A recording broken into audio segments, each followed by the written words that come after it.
Hi, everybody. It's great to be here.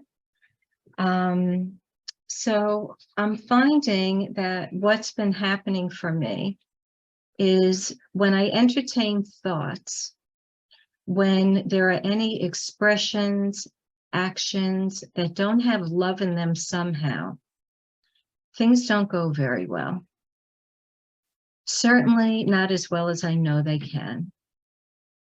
Going into anything alone without the remembrance of love by my side, my true life's partner, it's not so great. I know when I'm connected, fully charged, and I think this is universal. We know. If we think of it as being analogous to a cell phone, when it's got 5 bars, when it's fully charged, it works better. It's no different for us. Let's imagine for a moment how you think you would feel if you were at 1 bar and you could just call out one word that might describe that at 1 bar. What might that be like? Okay, and let's go to 2 bars. How do you think you may feel if you were at 2 bars? What might that be like?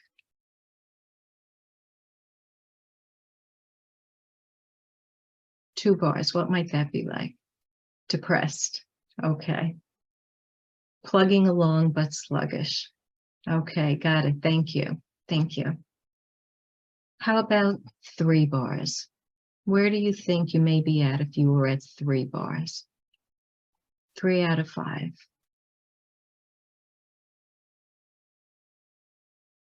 I saw Susan nodding her head. That's a good start. Hopeful. Slightly functional. Okay. Capable but not on fire. I second hopeful. Okay, thank you. Let's go to 4. 4 out of 5 bars. Where do you think you would be?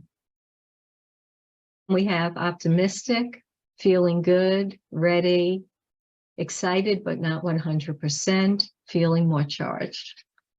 Okay, great. And at 5 bars, we're fully charged. What comes to you? Fully charged. Fabulous, filled with love, motivated, loving, caring, and all good things. Nice. Okay, thank you, everybody. So, in truth, behind all things, we're always at 5 bars. We're already there. We just don't notice it. We are connected 24/7 to this loving, real-time intelligence that we were created from, and were created to express in beautiful and loving ways in this lifetime. Our awareness of this love can be blocked, but ultimately the effects of it cannot. Without interference, it will always, ultimately, be revealed. It says in A Course in Miracles, love which created me is what I am. We're designed beautifully. This love is built in from the get-go. There isn't any place that we can be where this love is not.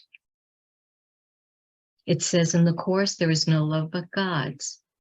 It's constantly calling us to come home, to walk through the door that is always unlocked, or as it's been said, to walk out of the cage we've innocently created from the conditioning we were taught from unconscious people who didn't know the truth about themselves or how life works.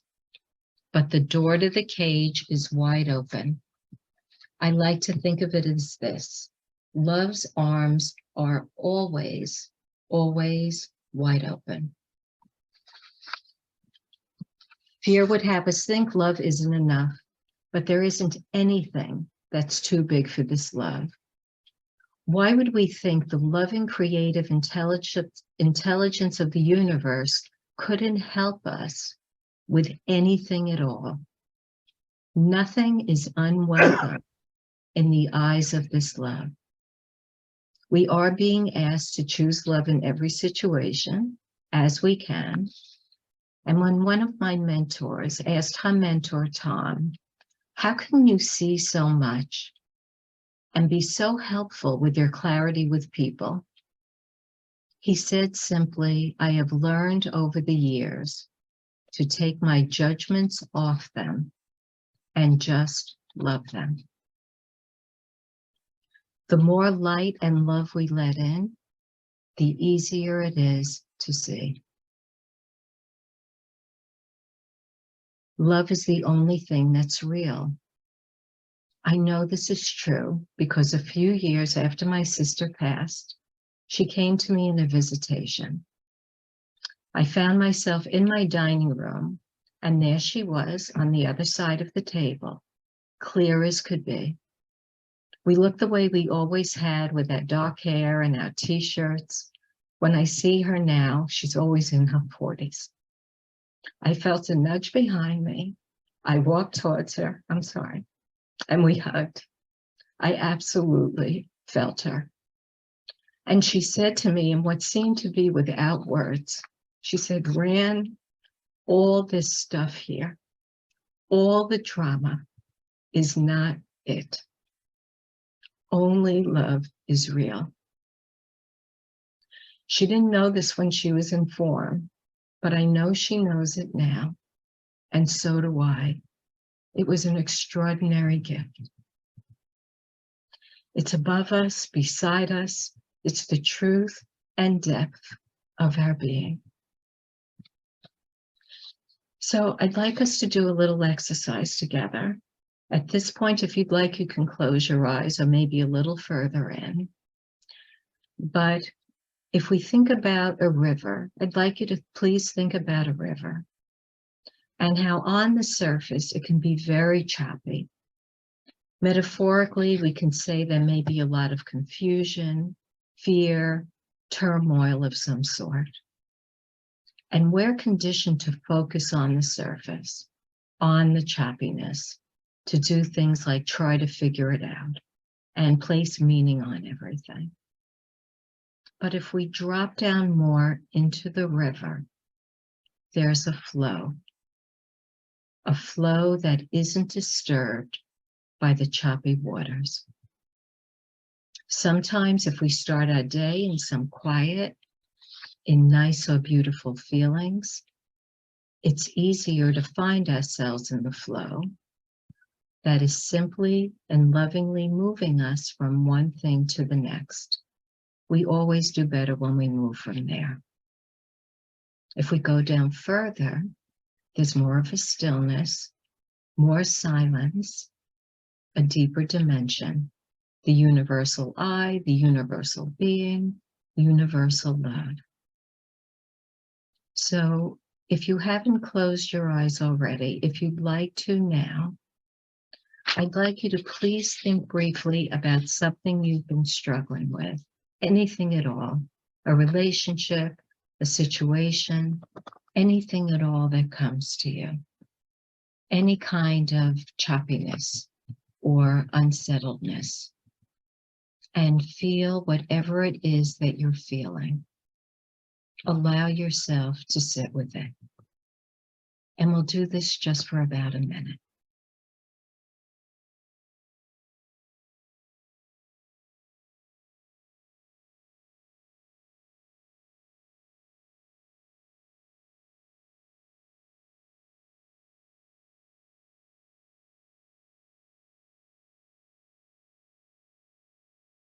Now see if you can drop down a little bit and allow yourself to move into the flow.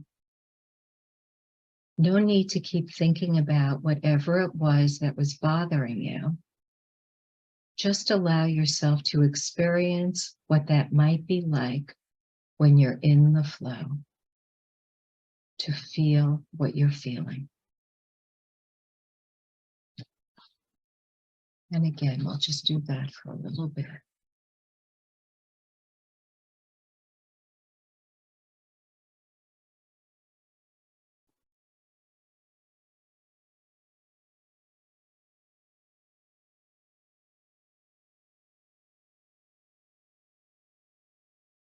Now allow yourself to drop down deeper into the stillness that's beneath that and rest there.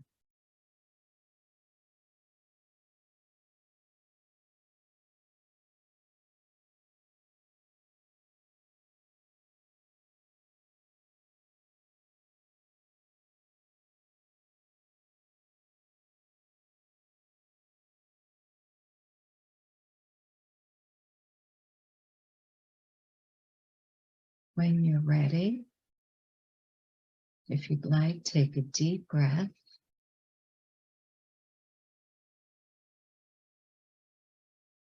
And open your eyes.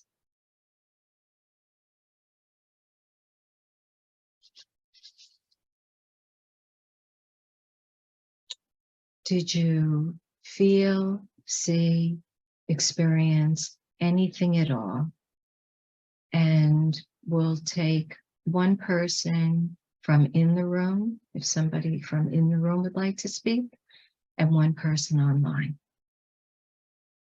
Wonderful.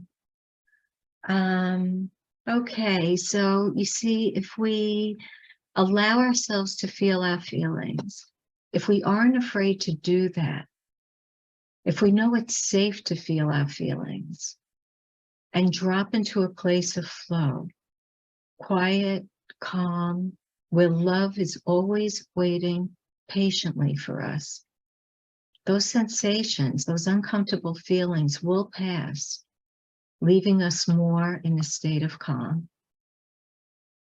Let's take a look at thought for a moment. Let's imagine a balloon that doesn't have any air in it as being a place of calm where there isn't much thinking going on. What we do sometimes is we blow air back into the balloon with our thinking by making up all kinds of stories, maybe about a remembered past, which is over, or scare ourselves with stories about our future, which isn't here yet. And whatever we throw ourselves into expands and enriches. Why would we spend so much of our time in our worst thinking? Thoughts aren't significant unless we make them significant. And just because we think them a lot doesn't make them any more powerful, just habitual. But they're just passing through. The stories, the metaphors, all those things are wonderful. But we're not the stories. We're not the thoughts. We're not the opinions. We're not the meanings, the judgments, the commentary that we place on top of everything and accept from others. We aren't made to follow all the noise, all the stuff in our head. When we step back from it, maybe we can see not only is it usually filled with many variations of fears we've been taught, there can be lots of commotion, confusion, lack of clarity, and sometimes it's just plain crazy. We're made to follow the impeccable, real-time and loving intelligence that never, ever stops talking to us, guiding and supporting us every step of the way. And that is the only thing that can perceive our best interests. I went to Australia in January to visit my son, my daughter-in-law, and 2 of my grandchildren. When he was driving me to the airport to come back, he was with only with love and care behind it. He was telling me over and over again what steps I have to take to get on the plane safely and promptly. I appreciated it, but I couldn't take it in anymore. And I told him that. And then he asked me a good question. He said, Mom, if you were life coaching someone, what would you tell them to do? And I said, don't think, just follow. That's what I did, and it all went well. Another quick story. During COVID, I was going to CVS, to a CVS I hadn't gone to often for a COVID test. I put on my GPS, which I now think of as my God positioning system, and it told me to go straight. But I remembered the last time I had gone to the CVS, I had taken Route 1, and the entrance to make a left onto Route 1 was right there. I literally, out loud, said no to the GPS, made the left turn, and drove into a wall of traffic. A wall of traffic. Our GPS is the direction we're meant to follow. And have you noticed, if we don't follow the one in the car, let's say, it never judges us.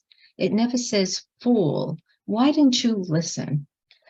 It gently redirects us to the next best way to go, the next best step. Our inner GPS, the voice of love, will always help us to look after ourselves. Higher consciousness is what we're really all looking for. So, with the advent of spring coming upon us tomorrow, what might it be like if we were to allow ourselves to bloom, to expand, to burst open with more of the soulful qualities we have, such as beauty, openness, growth, faithfulness, joy, light, wisdom, gentleness, peace, radiance, all that we've come in with. When I pull the camera back on my life, I'm seeing that all that has happened and all that's happening now has been moving me back somehow to the truth of who I am, back to the love that I and everyone else was created from. I surely haven't always been happy with all of the opportunities that ultimately moved me back towards being who I truly am. Some of them have been extraordinarily difficult. Having been depressed for many years, I did question my wanting to be here. But I realize now it was a thought that came and went. It certainly wasn't emanating from the truth of my being. So now, as I remember, am willing and able, make the practice of returning to love, to that space, to that place, more important than listening to all the noise in my head. To keep my attention more on the soulful connective qualities of love, light, joy, wisdom, patience, that's a tough one, gentleness, strength, trust, not so easy when we're actually in something, but it does pass, open-heartedness. And I say as much as I'm able because I know I'm not going to be a 5 all the time. We have this variable human conditioning thing, this condition going on as well. There's the choppiness, but it's okay. Fully human, fully divine, side by side.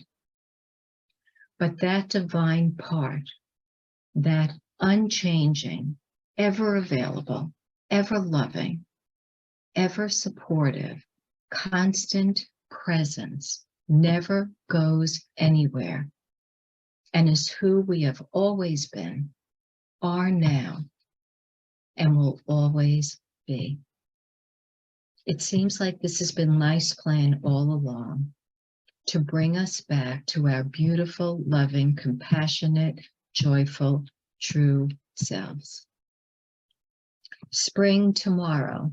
Rumi has said, when you plant a tree, every leaf that grows will tell you what you sow will bear fruit. Don't plant anything but love. Love is the soul's light.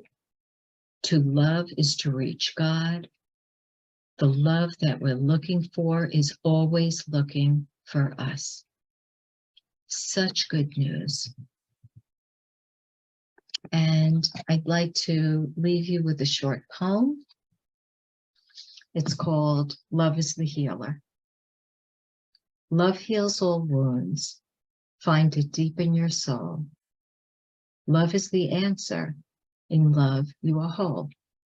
No matter what's happened or what you've been through, love makes it vanish. Love makes life new. Listen, dear one, to the clear voice within. Your true self is waiting. You're where love begins. Listen, dear friend, and hear what is true. You are whole, you are worthy, and love lives in you.